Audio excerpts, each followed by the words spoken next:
Hello, it's Mr. Fred again. I'm here to teach you English. In our last lesson, we talked about types of sentences according to structure. Today, I'm going to complete that lesson and talk about the two other types of sentences that are mostly more complex than the other two. So I talked about simple sentences before and compound sentences. Now I'm going to talk about complex sentences and compound complex sentences. So what is a complex sentence? It looks difficult, right? Because complex means, complex, difficult, complicated. Well, it's not that difficult, okay? So if you pay attention right now, you would learn thoroughly everything you need to know about complex sentences. So what is a complex sentence? A complex sentence is a sentence that consists of one independent clause and one or more dependent clause. One independent clause and one or more dependent clause. So let's take an example. The girl ate an apple when she got home. Let's break this apart and study the structure of this sentence. First, we said the girl ate an apple. If you remember what I taught you about independent clauses, I said an independent clause is a clause that can stand on its own, that expresses a complete thought on its own. It makes perfect sense on its own. You don't need to add any information to it. And that's what the first clause tells me. It says the girl ate an apple.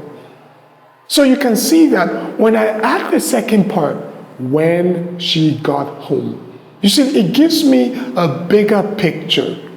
But the first clause is still fine on its own. So now let's look at the second clause, when she got home. As you can see, it begins with when. If you remember, I talked about subordinating conjunctions. A subordinating conjunction joins a dependent clause with a main clause. So here in this example, the main clause is the girl ate an apple. That's the independent clause. And then the dependent clause is when she got home. When is the conjunction that has been used to join both the independent clause, the girl ate an apple, and when she got home. So as you can see, that's how a complex sentence works. It's made up of an independent clause and one or more dependent clauses. I'll give you one more example to cement that right in. So let's see this example. This is the man that stole the car. Or this is the man that robbed the bank. As you can see, there are two clauses right there again. The first one, this is the man. And you can see it's independent. It can stand on its own. It expresses a complete thought right on its own. But the second one says, that robbed the bank or that stole the car. As you can see, this other clause is a dependent clause. First, it begins with the subordinating conjunction, that. So when you find these kinds of clauses joined together with an independent clause, that's a complex sentence for you. This is the man that robbed the bank. That's a complex sentence for you. That's the structure. Two clauses, one independent, one dependent. Now, let's go to another sentence structure that is even more complex than the complex sentence. This one is called the compound complex sentence. As I always tell my students, try to look at the name of something and try to get the meaning of that thing from the name. So if we look at the name of this very sentence, it's called compound complex sentence. That already tells you what type of sentence it is. It's a sentence that consists of two independent clauses and one or more dependent clause. Remember, a compound sentence is made up of two independent clauses joined together by a coordinating conjunction. And I already told you about fanboys, so try to remember that. Then I told you that a complex sentence is made up of what? One independent clause and one or more dependent clauses.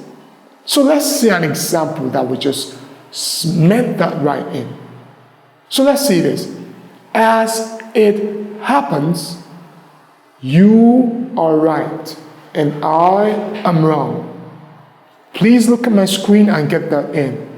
As it happens, you are right and I am wrong. So the first clause right there is as it happens, comma, as it happens, comma. You are right, comma, and I am wrong. Do you see a pattern there? Let me explain the pattern. The first clause is a dependent clause. How do I know that? Because if I take all three clauses apart, this is the only clause that cannot stand on its own or express a complete thought by itself. But if I took you are right is complete. I am wrong is also complete. But as it happens is not complete. So as it happens is your dependent clause. Do you know what the subordinating conjunction is there? As, the first word in that clause. As it happens. What about the second two clauses? You are right. I am wrong. Join together with and. So this is exactly how the structure of a compound complex sentence looks like. You find maybe two independent clauses and one dependent clause. Now I'd like you to do something for me. Why don't you try to make or form your own compound complex sentence right now? As you go about it, try to ensure that you have at least one dependent clause and two independent clauses. Try to identify what the subordinating conjunctions are or is, and try to identify what the coordinating conjunction is. So, today we have talked about two other types of sentence structures according to structure. Two other types of sentences according to structure. We have the complex sentence. We have the compound complex sentence. As you write, when you do your creative writing, try to ensure that you use more complex sentences rather than just simple sentences. It will give you a higher score, and it will make your examiners know that you understand how to use the language very well, like a professional. So I want you to have a very good day. We'll meet again. Bye.